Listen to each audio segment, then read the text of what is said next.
What is up, y'all? It is your girl GC the Trader, and we are back with another breakdown, family. I hope y'all are having an amazing day, you guys. It is Tuesday, December 2nd, 2025, and we are in the first week of December, you guys. I hope y'all have been having a great start of your new trading week. As you can see from the thumbnail, we did take another L on NQ today, but we're not doing no tripping. Just more data for us to get better and get things right. So that's what we're going to be going over today. And then also I'm going to be going over a forward test trade that I caught during the London session slash New York session. So pretty much doing that little kill zone right there. So yeah, we're going to be going over that trade too. And yeah, you guys, I think that's pretty much it. That's going to be for today's video. If anything else comes up, of course, I'm going to let y'all know, but not going to take up too much of y'all time. So let's get this breakdown started. All right, you guys, we are on the NQ chart. As you can see, these was my key levels that I went for today. Let me just turn off my sessions real quick. So yeah, these are the key levels that I went with for today. Just in case price decided it wanted to do a little, you get what I'm saying, selling off today. But I kind of had a feeling that we were going to be buying off of NQ. You know what I'm saying? I just marked up some of these. I think this is the previous Asian low. This is the previous New York low. I marked up my Asian low. I marked up my London low. Also marked my previous Asian high. And yeah, as you can see, from my hour point of view, price did tap into that previous Asian high, and then it also tapped into that London low that we have marked up, you guys.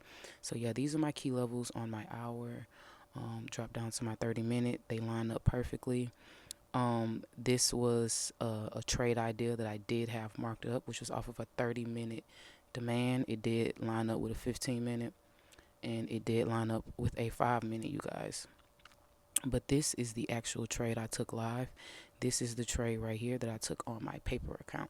It was a trade ideal after I was already stopped out of my ideal trade for today. So let me just move this out the way real quick. So yeah, you guys, as you can see, this was the zone that I wanted price to come back and retest, especially after it broke through this key level right here.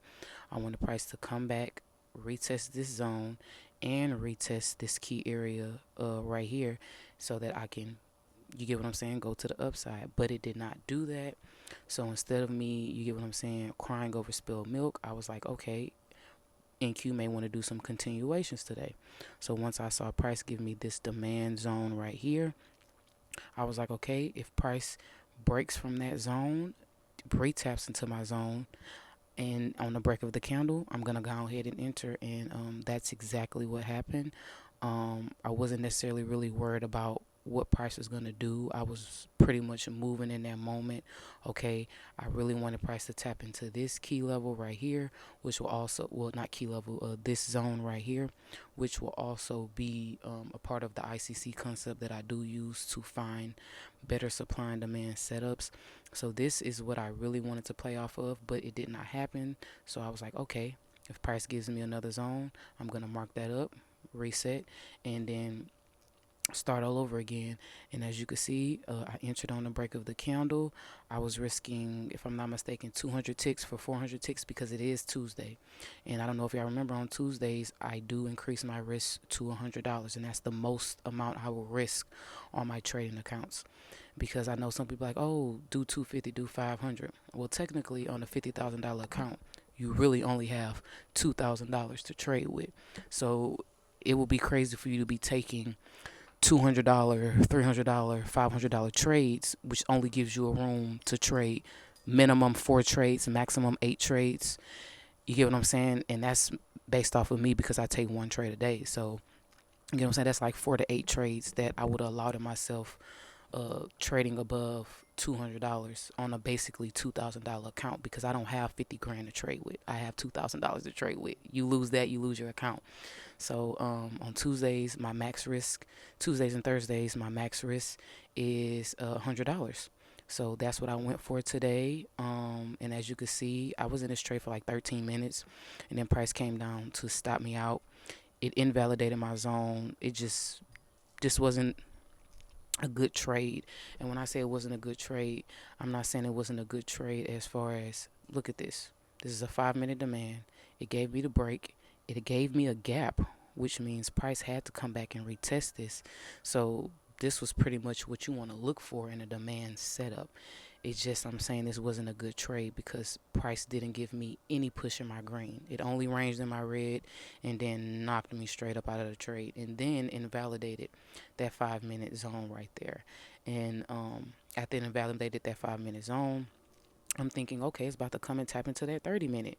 You get what I'm saying? So I was going to take a paper trade off of the 30 minute, which was initially what I wanted to do because that was the zone I was looking for.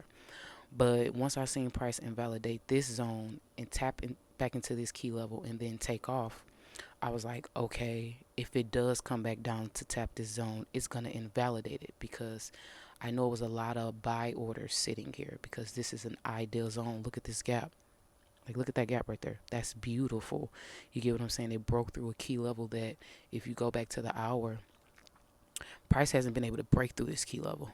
So the fact that it broke through this key level and broke through that key level, it was just like, bro, this was the ideal setup right here. But once I seen price do this and do another push and start retracing, I'm like, oh, it may come back down and invalidate this zone. But let me back it up a bit so I can get my long position black in play. So this was the paper trade that I ended up catching. Once I seen price do this, I did enter for ICC because if you remember, this was the first break. It came back to retest, and if you're looking on the lower time frame, which I was my 5 minute, this is technically considered the second break. So I did enter in risking 300 ticks for 600 ticks, which is $150 for $300. Once price gave me that nice push up here, I ended up adjusting my stop loss to my halfway point. So I took my stop loss from 300 ticks to 150 ticks. So I adjusted it from $150 to $75. And then I had to go get in the shower. But once I got out the shower, I didn't know that price hit my 1-to-1. If I would have been keeping up with the trade, once I seen price hit my 1-to-1, I definitely would have adjusted my stop loss to break even. But I was in the shower. By the time I got out of the shower, price was already making this move right here. So I was like, hey, it's cool. That was a $75 paper trade loss on an ICC concept. Um, but the reason why this trade lost, and the reason why this trade lost not because it wasn't a good setup. This trade lost because technically I thought I was taking a demand within the indication, and it turns out that that demand setup formed when price was correcting. You get what I'm saying? So this is price correcting. This is price correcting. You get what I'm saying? So this is initially why I chose ICC so that I can better pick out supply and demand setups so that I'm avoiding trades like this. But honest and truly, you guys, for today, I don't know why it didn't dawn on me to go to my higher time frames to see if this was even a multiple time frame zone, you guys. And I go to my 15 minute. You got a doji here, but that's a blue candle, not a demand setup. Go to your 30 minute. That's a blue candle, not a demand setup. So it's just like this was only a demand setup on the 5 minute. I didn't have multiple time frame confluences to even be okay with taking this demand setup. And I know sometimes, NQ reacts to 5 minute zones and 5 minute zones only. But initially, after I seen price break through this key level, I should have held off on this demand zone unless it lined up on multiple time frames. And once I was stopped out of this trade and I saw price do this, I instantly said, price is still correcting. Price is still correcting. So, yeah, this is initially why for ICC you wait for that retest and then see if you can get another demand or supply set up and then take it from there. You get what I'm saying? But yeah, it's not that this was a bad demand or this was a bad trade altogether. It's just it was a demand that only formed on the 5 minute, and it was a demand that formed after price had broke a key level. Now this is different. If price broke the key level, came down to retest, and then formed me this zone, then that would have been perfect. So, based on the ICC, what I'm learning is that, basically, if price breaks through a key level and doesn't come back to retest that level, I'm just not going to worry about supply and demand, because that's kind of like a low probability trade. You get what I'm saying? And the reason why I say it's kind of like a low probability trade is because we all know when price breaks through a key level and makes a new high, it's gonna come back and pull liquidity. It's gonna come back and do some what's it called? I can't even think of the word. Some retracing. There we go. Yeah, price is gonna do some retracing once it breaks through a key level. So once I saw this break through a key level, in that moment I was just flowing with price, but I definitely should have waited for price to come back and retest this level. This is why this was my ideal zone right here, because price broke through, it would have came to retest and shot.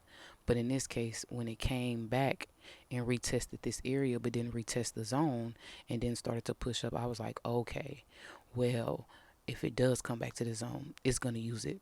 It's going to use it for liquidity. It's going to go ahead and break through that zone because there's a lot of buy orders sitting there. So I'm like, yeah, it's gonna go ahead and break through that if it does come back to the zone. And you get what I'm saying? That's exactly what it did. But further reviewing the trade, I'm going to my 15 minute because I like how this 15-minute looks. Based on this trade, was it the 15-minute or the third or the hour?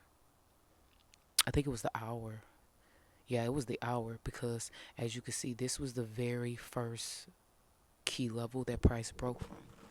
And that happened today at 5 a.m. So this is the first break right here that made that new high, because as you can see, we were stuck right here. This was the first break that made that new high. Price came and did a mini retest into this zone before it shot back up again. But it makes sense why price came all the way back to this zone, because this is where the initial break happened, and this was where the London low was sitting at. So it will make sense that during the correction this will be the point, because it did break through 3 key levels.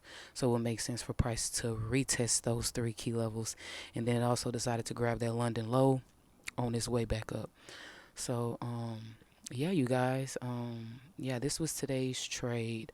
I'm gonna also put my P&L right here on both of my funded accounts, and also my P&L calendar, you guys. And I'm also going to pull up the forward test trade that I caught.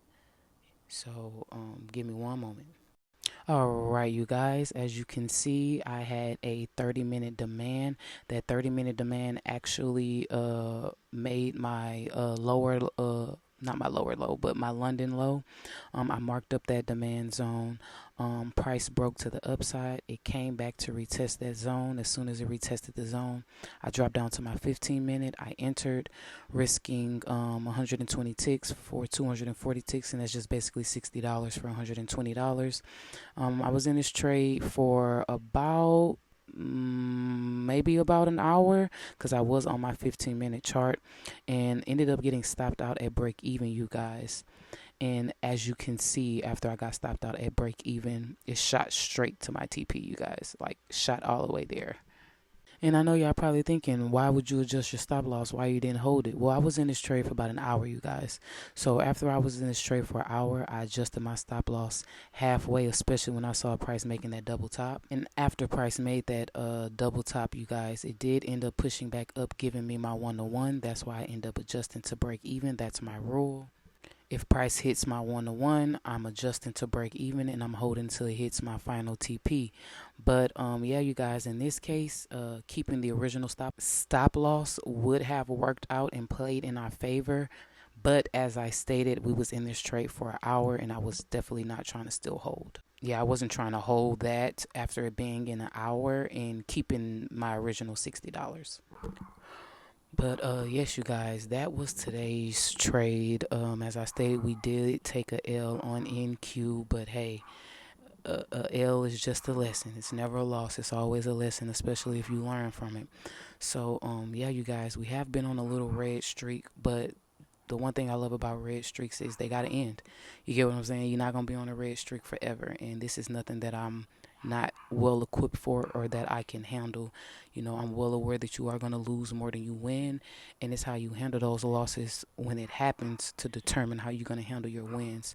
So you know, red weeks, losing streaks, red streaks, like it doesn't really bother me. It doesn't really phase me because I'm at a point in my trading journey where losses doesn't define who I am as a trader. I know how to trade.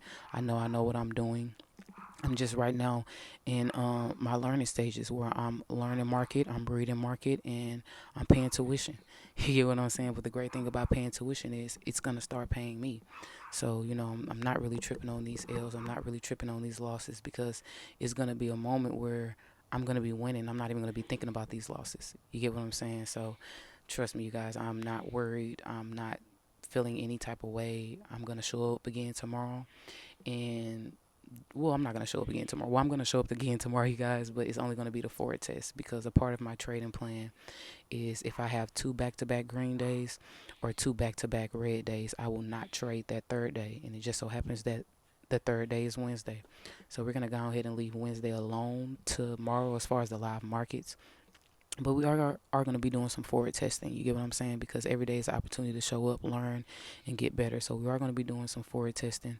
I may use my trading account on my Theedgefunder PropFirm because they do give you a trading account.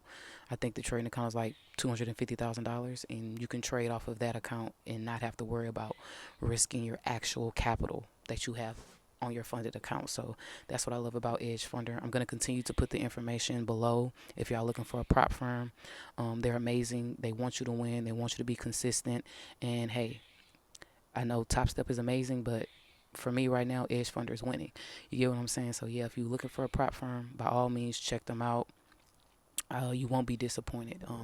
But yeah, you guys, that's it for today's breakdown. I love y'all. I thank y'all. I appreciate y'all. And until next time, your girl GC, the trader, is out.